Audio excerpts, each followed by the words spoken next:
Assalamualaikum warahmatullahi wabarakatuh. Kami mahasiswa Universitas Dharma Persada.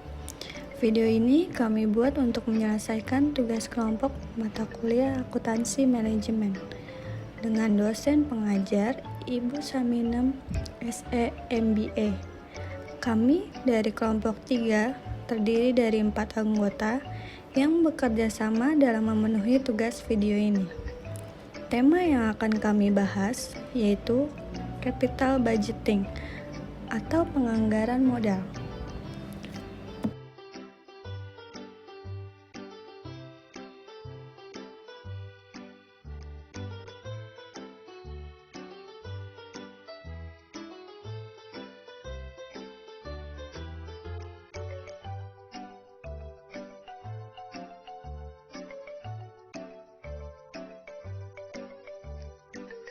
Capital budgeting atau penganggaran modal ialah investasi jangka panjang untuk memperoleh keuntungan di masa mendatang.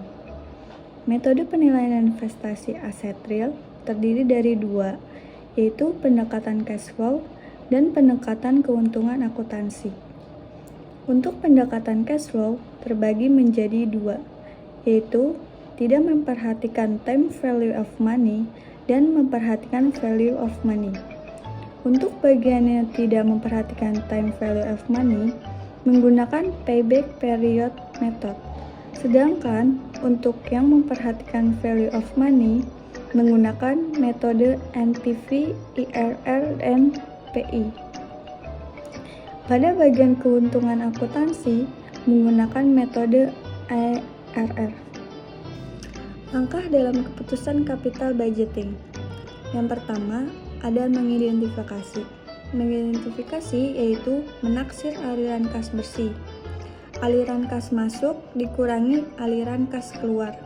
Yang kedua, menghitung, yaitu menghitung biaya modal rata-rata tertimbang. Yang ketiga, ada mengevaluasi, yaitu mengevaluasi investasi tersebut dengan teknik penilaian investasi. Yang keempat, ada memutuskan, yaitu mengambil keputusan apakah investasi dapat dilaksanakan, diterima, atau tidak. Metode capital budgeting. Pada capital budgeting terdapat beberapa metode yang digunakan, yaitu yang pertama ada cash flow, yang kedua ada average rate of return, yang ketiga ada payback period, yang keempat ada net present value, yang kelima ada internal rate of return, yang keenam ada profitability index. Yang pertama ada cash flow. Cash flow adalah sebuah upaya untuk melacak aliran dana yang masuk dan keluar dari keuangan pribadi maupun bisnis. Terdapat 3 aktivitas di dalam cash flow. Yang pertama, aktivitas operasi. Aktivitas operasi adalah laporan arus kas yang terdiri dari kegiatan operasional perusahaan. Yang kedua ada aktivitas investasi. Aktivitas investasi ini berkaitan dengan aktivitas arus kas yang dihasilkan dari penjualan ataupun pembelian aktiva tetap. Yang ketiga ada aktivitas pendanaan. Aktivitas pendanaan merupakan aktivitas kas yang berasal dari penambahan modal perusahaan. Metode laporan cash flow. Metode laporan cash flow dibagi menjadi 2. Yang pertama ada metode tidak langsung. Metode tidak langsung memusatkan perhatian pada perbedaan antara laba bersih dan arus kas dari aktivitas operasi. Yang kedua ada metode langsung. Metode langsung merupakan metode membuat laporan arus kas dengan mengelompokkan kegiatan operasi ke dalam berbagai kategori. Yang kedua ada average rate of return. Average rate of return adalah mengukur tingkat pengembalian rata-rata dari investasi berdasarkan informasi laporan laba rugi akuntansi selama umur proyek. Rumus rate of return yaitu average earning after tax dibagi dengan initial investment. Yang ketiga ada payback period. Payback period yaitu mengukur jangka waktu yang dibutuhkan untuk dapat mengembalikan dana yang ditanamkan dalam investasi. Rumus dari payback period yaitu T plus B min C dibagi dengan D dikurang C. Keterangan T yaitu tahun terakhir pada posisi cash inflow yang belum menutup cash outflow. B yaitu initial investment. C kumulatif cash inflow pada tahun ke-T. D jumlah kumulatif cash inflow pada tahun ke-T. Net present value. Net present value atau NPV menilai kelayakan investasi dengan mengukur nilai bersih sekarang dari net cash inflow selama umur investasi dengan menggunakan faktor diskonto tertentu. Metode NPV adalah cara menghitung nilai sekarang atau present value, aliran kas bersih, dan aliran kas keluar atau pengeluaran investasi dengan menggunakan tingkat bunga tertentu dan kemudian membandingkannya. Rumus net present value adalah jumlah CIFX PVIF dikurangin initial investment. Selanjutnya adalah initial rate of return atau IRR. IRR mengukur seberapa besar tingkat pengembalian investasi yang dapat menggambarkan pengembalian yang sesuai dengan nilai bersih sekarang. Rumus IRR adalah jumlah PVIF1 dikurang INF dibagi jumlah PVIF1 dikurang jumlah PVIF2 dikali DF2 dikurang DF1. Selanjutnya adalah Profitability Index. Profitability Index merupakan ukuran kelayakan investasi dengan pendekatan indeks. Ukuran yang digunakan adalah rasio antara jumlah present value selama umur investasi dibagi total initial investment. Metode ini menghitung nilai tunai arus kas masuk bersih dibagi nilai tunai investasi. Jika nilainya lebih dari 1, maka proyek ini dianggap layak.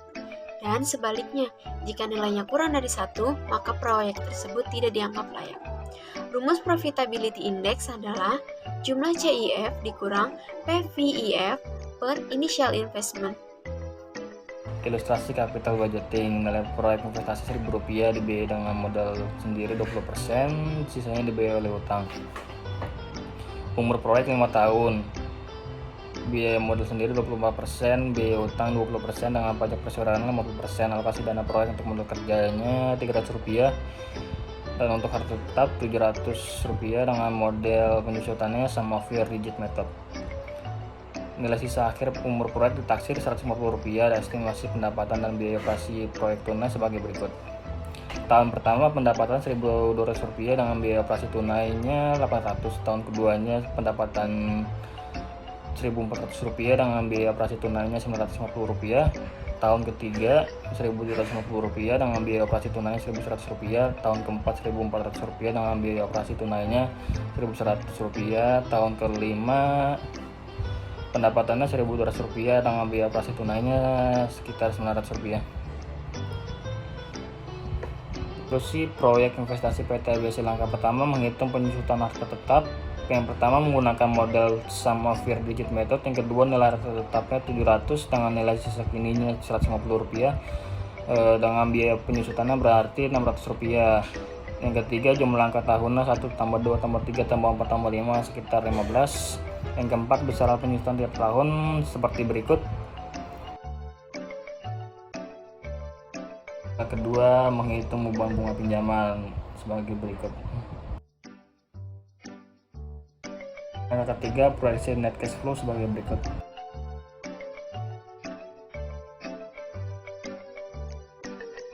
Yang keempat, perhitungan biaya model rata-rata timbang WACOC sama dengan 0,20 dikali 1 kurang 0,4 dikali 0,8 tambah 0,24 dikali 0,2 sama dengan 0,1440 atau 14,44%. DR sama dengan discount rate adalah besarnya biaya modal rata-rata timbang atau WACOC. Langkah kelima, perhitungan net present value sebagai berikut. 6 yaitu menghitung internal rate of return atau IRR. Setelah IRR diketahui maka dibuktikan bahwa nilai tunai arus kas masuk bersih sama dengan nilai tunai investasi sebagai berikut. Ketujuh yaitu Profitability Index atau PI 1,85 dibagi 1000 sama dengan 1,085 kali kelayak karena di atas 1. Angka ke-8 yaitu accounting rate of return atau ARR. ARR sama dengan dalam kurung 34 tambah 99 tambah minus 101 ditambah 88 tambah 118 dibagi 5, hasilnya dibagi 1000 sama dengan 0,0496. Kesimpulannya tidak layak karena ARR 4,99 menghitung payback period. Yang pertama, menghitung kembalinya modal proyek investasi sebesar Rp1.000 melalui net cash flow. Yang kedua, sampai tahun keempat jumlah arus kas masuk bersih sebesar 313 tambah 329 ditambah 134 ditambah 209, hasilnya 985. Yang ketiga, nilai proyek investasinya Rp1.000 dengan artinya kekurangan Rp15. Kekurangan itu dihitung dengan bulan 15 dibagi 645 dikali 12 bulan sama dengan 0,17 bulan. Catatannya 645 adalah NCI tahun kelima. Kesimpulan yang pertama, kembaliannya modal selama 4 tahun 0,27 bulan. Yang kedua, jika manajemen menginginkan payback periode 3 tahun, maka proyek tersebut tidak layak. Sekian penjelasan dari kelompok kami, semoga bermanfaat. Wassalamualaikum warahmatullahi wabarakatuh. Iya.